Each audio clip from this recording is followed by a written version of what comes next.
Hi, welcome to One Word a Day. I'm Sophie, your pilot into the universe of Chinese. We're going to continue our journey in learning just a little bit more of this ancient, amazing language, my mother tongue. And okay. Yesterday, we talked about 小国寡民, which is the Taoism, idealism. Ideal society is keep your land small, your country small, and keep your people, your population detached from the rest of the world. So I translate it as seclusive, like not much interaction. The advances, the sorrows, the sufferings from the outside doesn't impact you. You remain small. So that's the benefit of being a small country. And today we talked about 孤家寡人. In this sense, the 寡 came back to its original meaning, which is widow, not about seclusion, the detachment. So 寡, widow. Let's go again of this 孤家寡人. We have this domestic space arch with a chimney on the top. That's your household, basically. And then you have the head symbol with two horizontal nostrils and nose bridge. So it's just tiny little bit of that, the center of the face, and with a frame of the face to represent the whole head, basically the whole head there.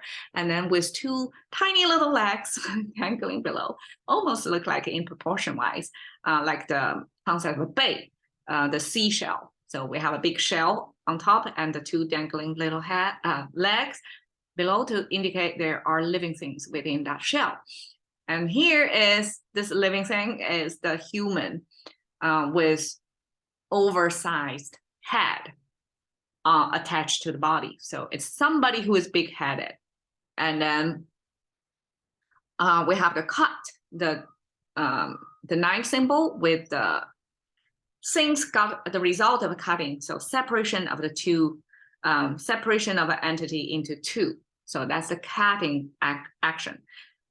This frame just saying within the domestic space, this big-headed person separated from the partner. And it could mean both, the widow or widower in English concept, right?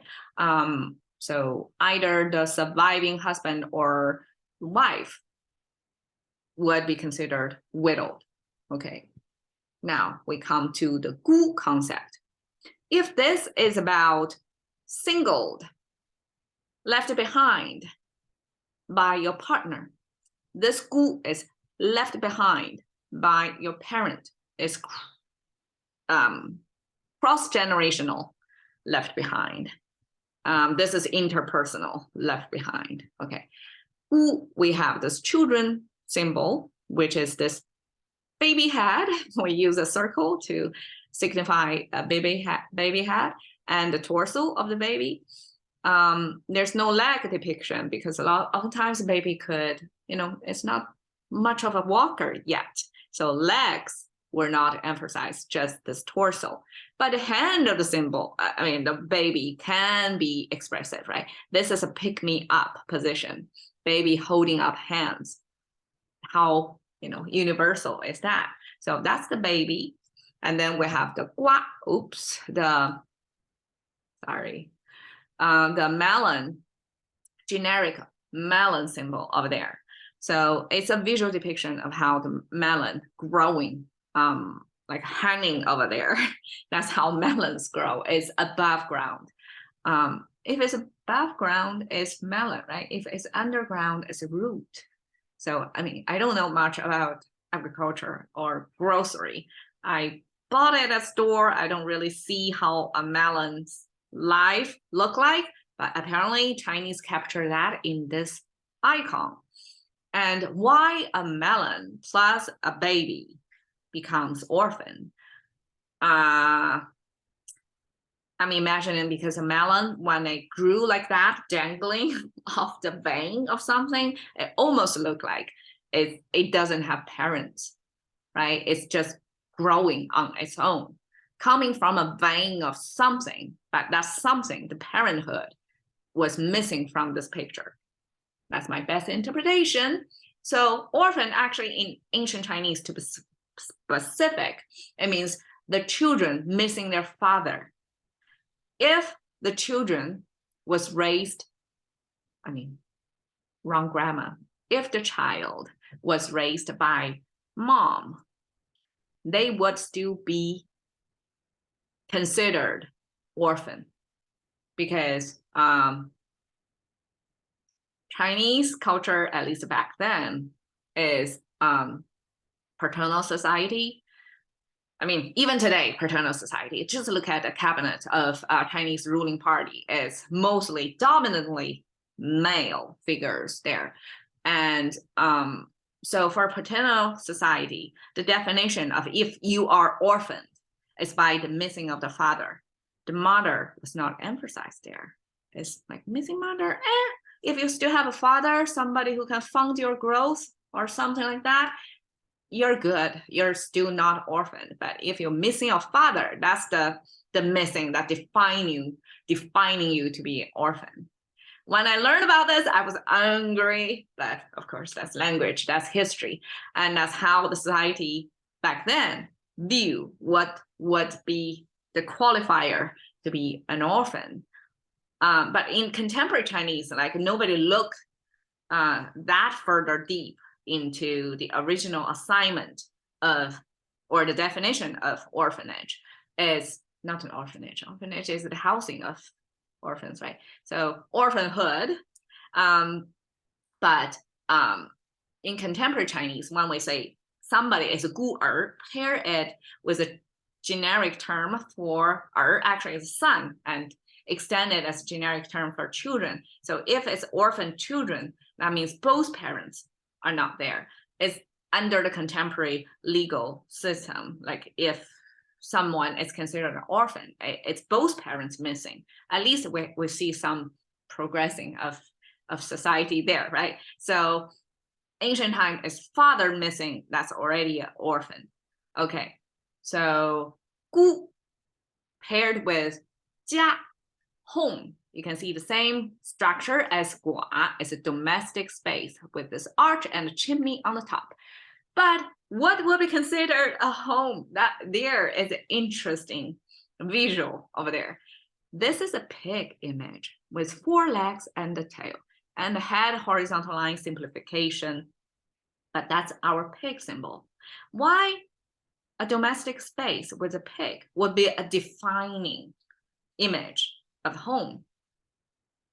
My understanding is because each household component of members, like how many people actually living under the same roof, how many generations, how many children you have, is undefinable because every household may have different number of people living in there, right? But pigs, one of the first domesticated animals, the meat source, the very prized family member. Definitely back then, pigs were not raised as pet, right? They were raised as meat source and prized because you can imagine it's almost like a car stealing today would be a pig stealing back then in terms of impact to the economy of this individual, right? Like missing your car versus missing a pig, probably equally impactful. So pigs were such prized private property, you have to place it within your household. Even that makes things stink, you still have to live with it because you don't want it to get stolen. I guess back then there's no garage for pigs, right? Or barns for pigs, but pigs living under the same household was a norm, a constant among all the households back then. So how many members, X number of people, undefined, but pigs is the constant. So that's why pigs under the domestic roof, that's a depiction of home. That's considered a household. So now we have orphan plus home combined. 孤家 means this person doesn't have parents. It's just one person without parents. Let's use it a contemporary sense of orphan missing both parents, not just father. That's too complicated. Okay, just orphan, and then still can consider a household if you have the pig. under the house. So you have some personal property under the private space. So that's still considered a unit of household. So 孤家 simply means you don't really have parents there. You're just on your own, one person plus a pig. Okay, now 寡人. So unpartners, left behind, surviving, husband or wife, most likely wife, right? Because women lives longer than men in general, back then or now. So widowed person, and this person is generic term. So no gender assigned up there. It looks like an English letter R. 孤家寡人paired together simply is a self-referral, most likely by single guys. They're saying, I'm partners and I'm so ready to get into a relationship, but I'm still single. Look at me. So something like that. It's self-pitying a little bit. And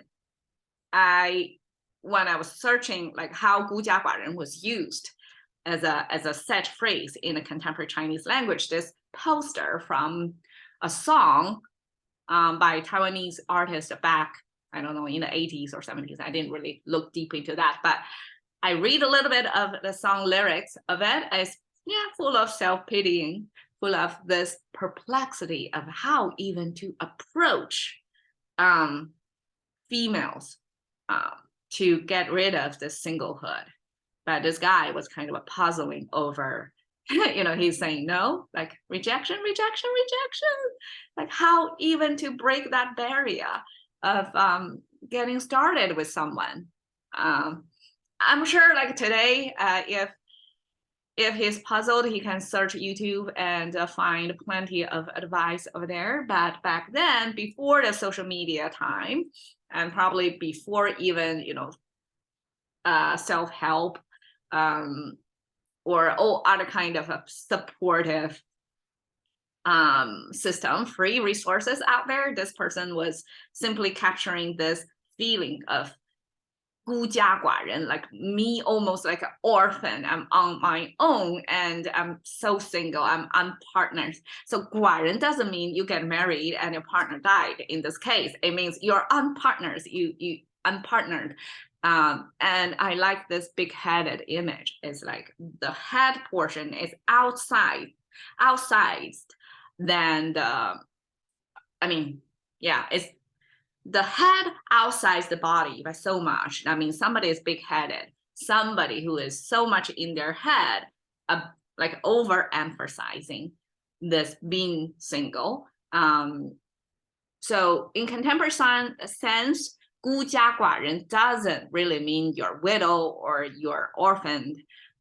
Simply means you're not living with your parents. You're in your own household, but a single person. You don't have a partner in there, and you kind of yearning for a relationship, something like that. Okay, cash into the currency of thinking by one word a day. See you another day.